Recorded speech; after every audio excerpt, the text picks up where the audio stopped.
আজকের পর্বে সেদ্ধ আলু আর জালি কুমড়া দিয়ে আপনাদেরকে মজার একটা রেসিপি করে দেখাচ্ছে। কাতল মাছের মাথা দিয়ে এইটা রান্না করলে কিন্তু খেতে বেশ ভালো লাগে। আমি বড় একটি কাতল মাছের মাথা নিয়েছি, তাতে স্বাদমতো লবণ, হলুদের গুঁড়া, সাথে দিয়ে দিচ্ছি ঝালের জন্য মরিচের গুঁড়া, একটু আদা রসুন বাটা আর জিরার গুঁড়া দিয়ে আমি এটাকে খুব ভালোভাবে মেখে ফ্রাই করব। মাছের মাথা ভেজে নিয়ে ভুনা করে রান্না করলে এই রেসিপিটা করলে খেতে খুবই ভালো লাগে। আলু আমি সেদ্ধ করে নিয়েছি এবং জালি কুমড়াটাও সেদ্ধ করেছি, দুটোই হাত দিয়ে মেখে নিচ্ছি। এমনভাবে মাখাবেন যে আলু এবং জালি কুমড়া কিছুটা আস্ত থাকবে, বাকিটা ম্যাশ হয়ে যাবে। আপনি কিন্তু এখানে জালি কুমড়ার পরিবর্তে চাইলে লাউ দিয়েও রান্না করে নিতে পারবেন, চাইলে পেঁপেও দিতে পারবেন। তো অনেক সময় দেখা যায় শুধু জালি কুমড়া রান্না করলে খেতে ততটা ভালো লাগে না, পার্সোনালি আমার কাছে ভালো লাগে না, অনেকেই পছন্দ করেন। তো সেক্ষেত্রে আমি যেটা করি যে একটু আলু যদি দিয়ে এটা রান্না করা যায়, খেতে কিন্তু অনেক ভালো লাগে। আর মাছ ভাজার পূর্বে অবশ্যই বেশি করে লবণ আর লেবু দিয়ে মেখে রাখবেন আধা ঘন্টা। তারপর পানি দিয়ে খুব ভালোভাবে ওয়াশ করে মশলা দিয়ে মেখে ফ্রাই করবেন, তাহলে মাছের যে গন্ধ ওইটা চলে যাবে, তখন খেতে ভালো লাগবে। মাছের আঁশটা গন্ধ থাকলে কিন্তু কোনো খাবারই খেয়ে মজা পাওয়া যায় না। এই মাছের গন্ধের জন্যই পরিবারে এমন অনেক সদস্য থাকে যে মাছের তরকারিও খাবে না, মাছও খাবে না। মাছ ভাজার পূর্বে প্যান পিচ্ছিল করে মাছ ভাজাটা কিন্তু খুব জরুরি। এই জন্য চুলায় কড়াই বসিয়ে খুব ভালোভাবে গরম করবেন। এরপর তেল দিবেন, দিয়ে পুরো প্যানে সমানভাবে ছড়িয়ে দিবেন। যখন দেখবেন ধোঁয়া ওঠার মতো গরম হয়েছে, তখন বুঝে নিতে হবে প্যান পিচ্ছিল হয়েছে, অর্থাৎ এখন ননস্টিকের কাজ করবে। ঠিক সেই পর্যায়ে মাছ ছেড়ে উল্টিয়ে পাল্টিয়ে এরকম কড়া করে ভেজে নেবেন, তাহলে দেখবেন মাছ কিন্তু প্যানে লেগে যাবে না। সেম তেলে আমি বেশি করে পেঁয়াজ কুচি দিয়ে কিছুক্ষণ ভেজে নিয়ে তাতে অ্যাড করে দিচ্ছি স্বাদমতো লবণ আর ফালি করে কাটা কাঁচামরিচ দিয়ে এটাকে ততক্ষণ পর্যন্ত ভেজে নিতে হবে যতক্ষণ পর্যন্ত পেঁয়াজ বেরেস্তা হয়ে না আসবে। পেঁয়াজের কালার পরিবর্তন হয়ে যখন বেরেস্তা হয়ে আসবে, সেই পর্যায়ে দিয়ে দিতে হবে পানি, যেন পুড়ে না যায়। এরপর দিয়ে দিচ্ছে আদা রসুন বাটা, দিয়ে জাস্ট এটাকে মিশিয়ে নিলাম। আর দিয়ে দিব গুঁড়া মশলা, 1 চা চামচ হলুদের গুঁড়া, 1 চা চামচ ধনিয়ার গুঁড়া, 1 চা চামচ জিরার গুঁড়া, 1 চা চামচ মরিচের গুঁড়া দিয়ে মশলাটাকে খুব ভালোভাবে কষিয়ে নিতে হবে।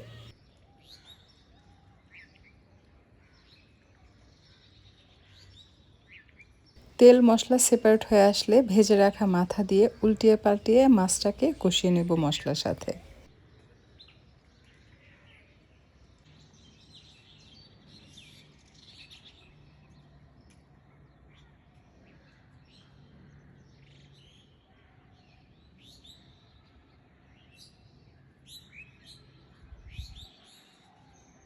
এই পর্যায়ে মাছ সেদ্ধ করার জন্য দিয়ে দিচ্ছি পানি, একটু বেশি করে পানি দিচ্ছি, দিয়ে জাস্ট ঢাকনা দিয়ে ঢেকে এটাকে সেদ্ধ হতে দিব।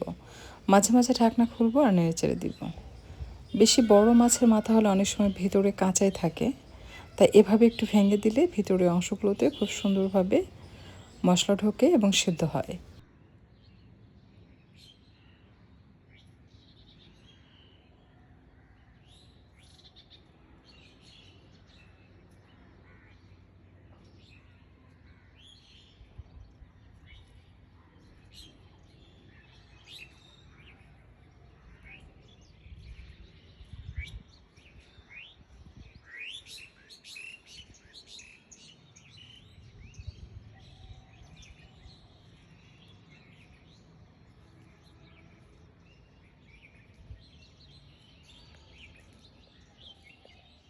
আগে থেকে প্যানে তেল বসিয়ে তেল ভালোভাবে গরম করে তাতে পেঁয়াজ কুচিয়ে ফালি করে কাটা কাঁচামরিচ, একটু জিরা ফোড়নের জন্য ব্যবহার করেছি, সাদা এলাচ, দারুচিনি সব কিছু দিয়ে খুব ভালোভাবে ভেজে নিচ্ছে। এরপর দিয়ে দিচ্ছি আদা রসুন বাটা 1.5 চা চামচ, দিয়ে পেঁয়াজের সাথে আদা রসুন বাটাটাকে খুব ভালোভাবে কষাতে হবে, যেন আদা রসুনের যে কাঁচা গন্ধ ওইটা চলে যায়।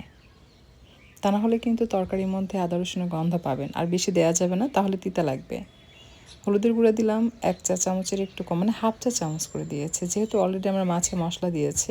আমি আবারও বলে দিচ্ছি, 1/2 চা চামচ হলুদের গুঁড়া, 1 চা চামচের মতো দিয়েছি ধনিয়ার গুঁড়া, 1 চা চামচের মতো জিরার গুঁড়া আর লবণ। আমি কিন্তু এখানে মরিচের গুঁড়া ব্যবহার করছি না, কারণ এখানে কাঁচামরিচ যে ঝাল, এই ঝালেই আমরা এটাকে রান্না করব, এবং যখন মাছের মাথাটা মিক্স করব তখন দুটো মিলিয়ে এটার ঝাল লবণটা একদম পারফেক্ট হবে। লবণ আমরা টেস্ট করে দেখব, প্রয়োজন হলে আবারও অ্যাড করব।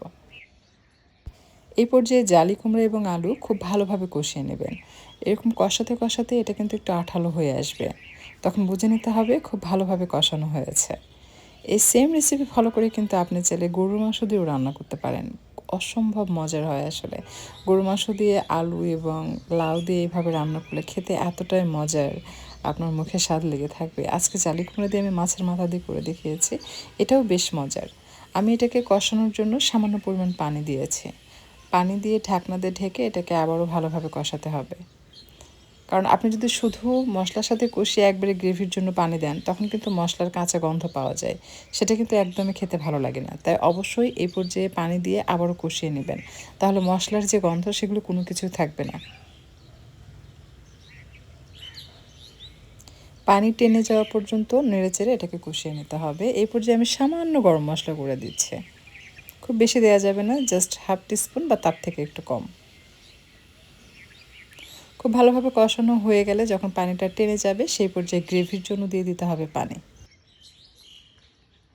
পরিমাণ মতো পানি দিবেন, খুব বেশি পানিতে পাতলা করে ফেলা যাবে না, তাহলে বেশি সময় ধরে জাল করতে হবে, তখন আবার ওভারকুক হয়ে যায়। তরকারিতে ভালোভাবে বলক আসার পর অ্যাড করে দিতে হবে মাছের মাথা। এরপর হালকা হাতে মিশিয়ে ঢাকনা দিয়ে ঢেকে রান্না করবেন মাঝারি তাপে। যখন খুব ভালোভাবে বলক আসবে, গ্রেভি কিছুটা টেনে যাবে, সেই পর্যায়ে ভাজা মশলার গুঁড়া দিয়ে নামিয়ে পরিবেশন করবেন। চমৎকার লাগে খেতে।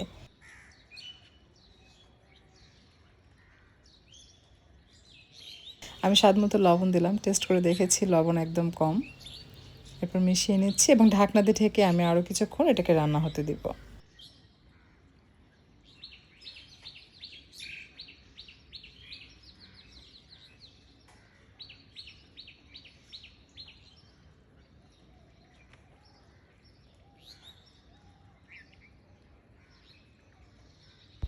আমার রান্নাটা একদম কমপ্লিট। নামানোর 5 মিনিট পূর্বে ভাজা জিরার গুঁড়া দিয়ে হালকা তাপে দমে বসিয়ে রাখতে হবে।